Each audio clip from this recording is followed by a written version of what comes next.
Alright, let's go! Ay nga po, what's up, what's good, what's new mga Bisaya? So, karon namin ni Maxine karon sa sakyanan kay na napunmig hulatan kanang mga dugay bitaw kay mga mag-ilis. Yun sila nga kadyutra pero wala pa rin nahuman. Oh no!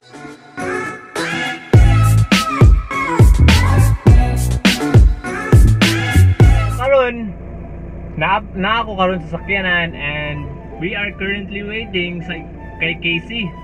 Nag-ilis pa kay karon natay lakaw and we are so excited sa atong lakaw. You wanna know why? Because kaning lakaw kay atay bring back memories. Yes. And kaning memories is grabe ka special sa mo, grabe ka dear, and grabe kito sa ka-challenging during at that moment. And if you look back to it, happy kay me nga kato nga memory nag-take place without kay kung wala to siyang memory, wala gid ta si Maxine karon. And wala man na sayo, ang atong adtuan karong hapuna is we would like to take you to the memory panganak namo si Maxine. And kanang day is grabe ka special sa amo kay ngunit nga we are truly genuinely happy. One eternity later. Nauman na, padulong na. Gabi ka madam tanawon, boy. Woo! Ama ka padulong, ma'am. Hi. Wapalagi kay ka. Thanks.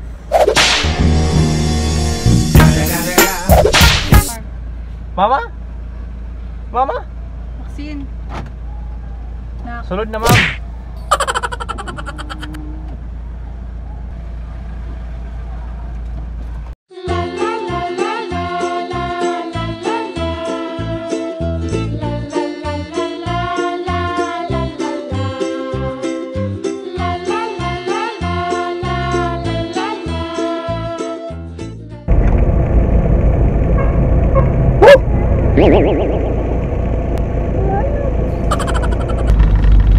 We are so very excited! Ay,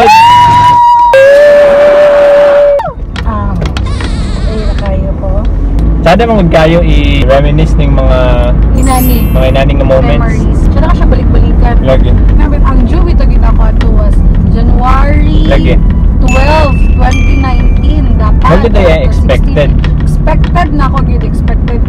June ako. Tapos, turns out nga December 25 nigawas si Maxine. Like Christmas na Christmas yun. So atong December 24 sa buntag, kadumdum ba yung kay Kubay, press ko ba sa akong memory nga ibanan ako si Casey ato nag walking, ikinahanglan maka mag-walking kung buros ka para dili ka ma-high blood. Or high blood. So, and pagkagabi adto, nagprepare na, nagluto na may for Noche Buena. Then, nagluto ko. Si Casey gud mismo nagluto. Ako naguding ko dako ato kadi mo ko nagluto.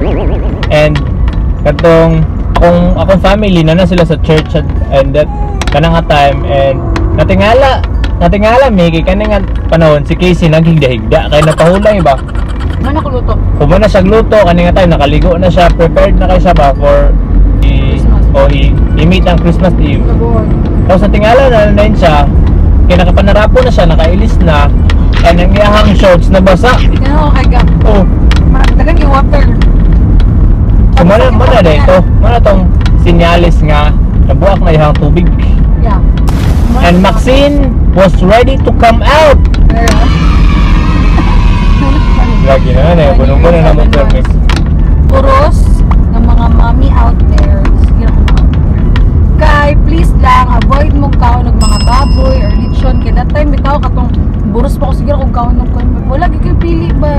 Especially lechon, di ko ka nag-lechon before pero pagka buros na ko lamian di ko lechon siguro kung kaon lechon ko kay mark ko nga palitan ng mga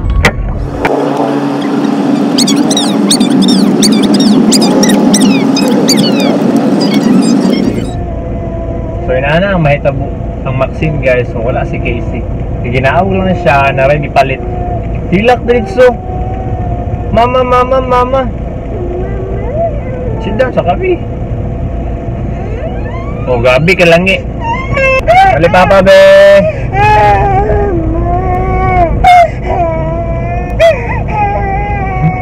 Uy, kayo.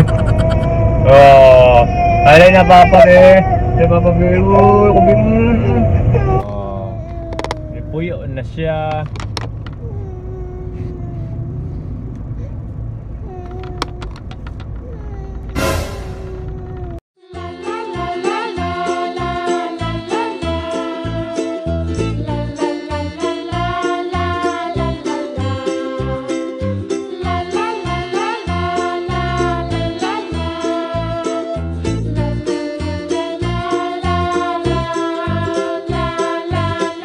Hapit na may makaabot sa ospital. Pero grabe ka traffic. Tanaw gali. Excited na kami guys na madumduman hanggang Tawad na sa kuan. pula kaya clips kisabol kayo. Uy! Later good. Hi.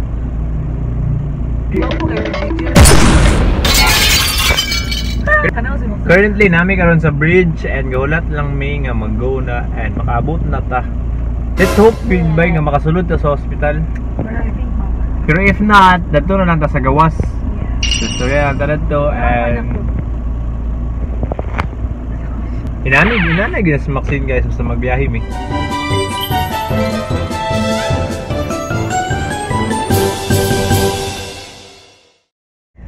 Yay! We're here! Kumasa na ako gipanganak si Maxie! Tanga ko di mo face mask ko. But sad to say, yeah, unfortunately dili na go makasulod. inside kaya it's bawal.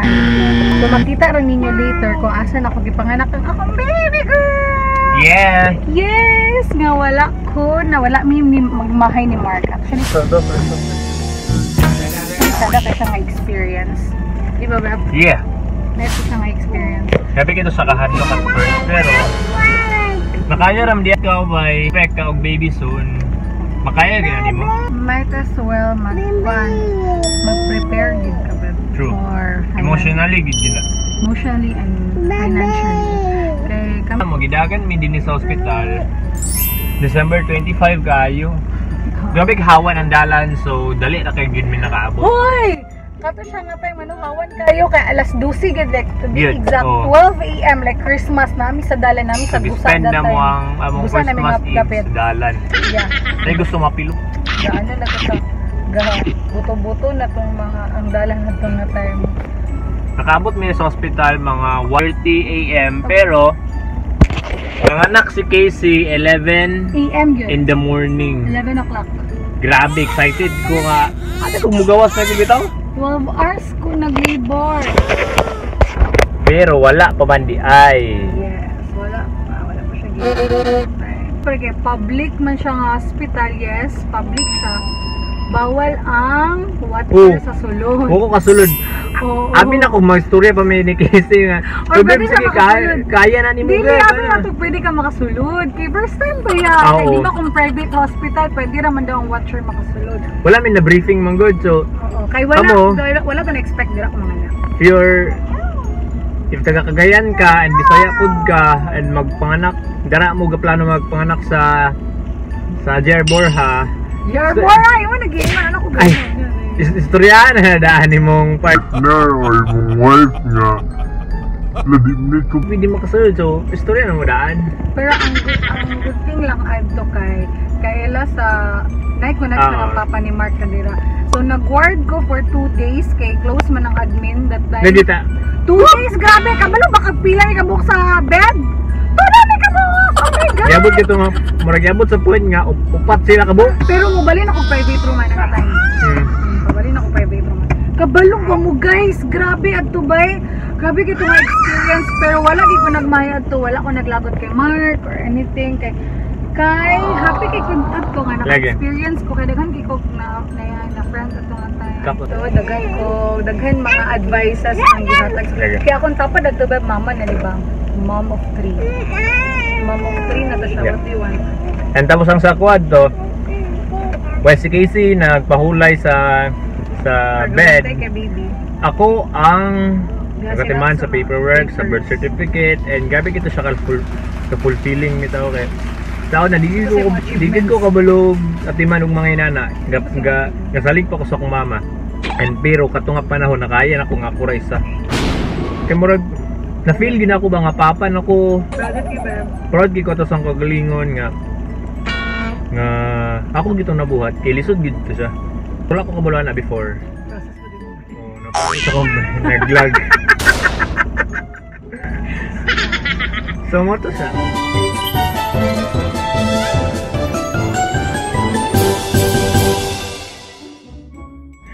Kadto nga time while si Mark galiyok sa mga papers, especially kay Maxine para sa akong paggawa sa ospital. Ko nara ko dito sa ospital. Actually wala pa si Maxine kay pwede na siya mugawas. Exam sa kuha. High blood man. Sige magkaon. Di man ga diet. Di man ga walking pirmi. Ako lang ko. Think every other day magud na every day. Gusto gi mo ka si exercise. Masukot lagi kung dili hatag yung pagkaon nga gusto. Hoy, muna high blood, high blood. 3 to 4. Muna high blood. So kung ikaw buros ka karon, ayo tagay problema imong husband. Ayoko wat. Pag diet, ayoko wat. pag walking permi. Uy, dili diet nga di magkaon ng anak mga ay regularize lang siguro nga diet system ba, dili ka magsigig palabi. Dili healthy food. Oh, and dili ka mag-eat of fatty foods. Oo, healthy food din yung palit. Kaya it will pay in the long run gid kung padayon na nimo ma-high blood ka. Ikaduha katupukan sa 10. Oo, grabe ito.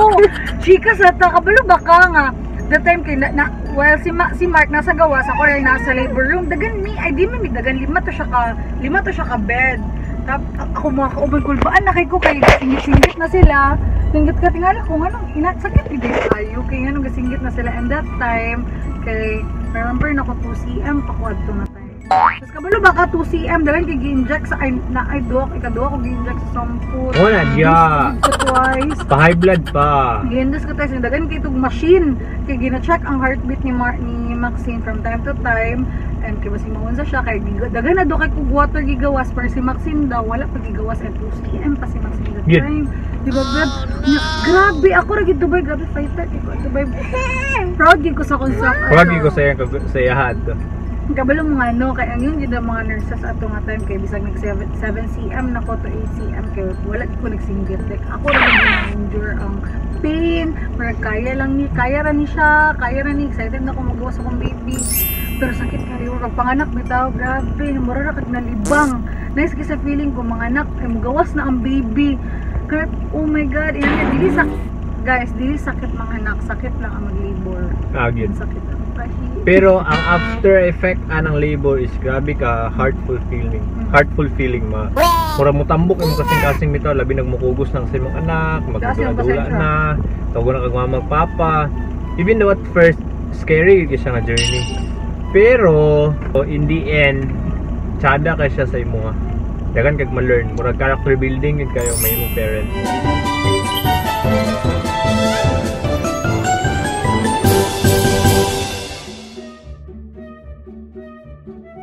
Hadlok gid na sabay pag makabalo ka nga buros mong duha. Amo maghatag big advice. Yeah.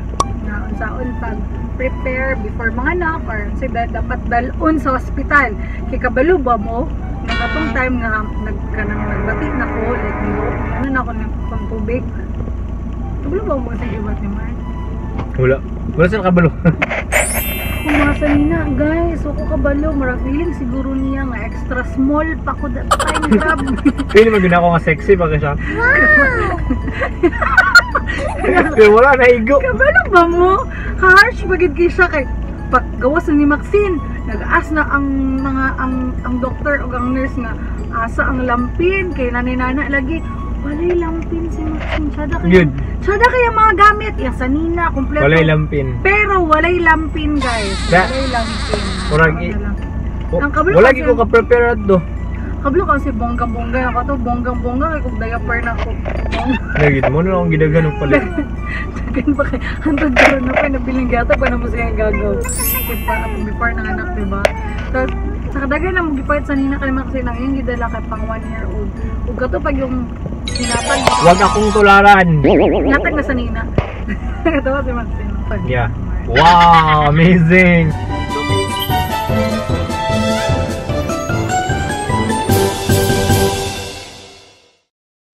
If you find this video very helpful. You can subscribe us and like our video and turn on the notification bell for more updates.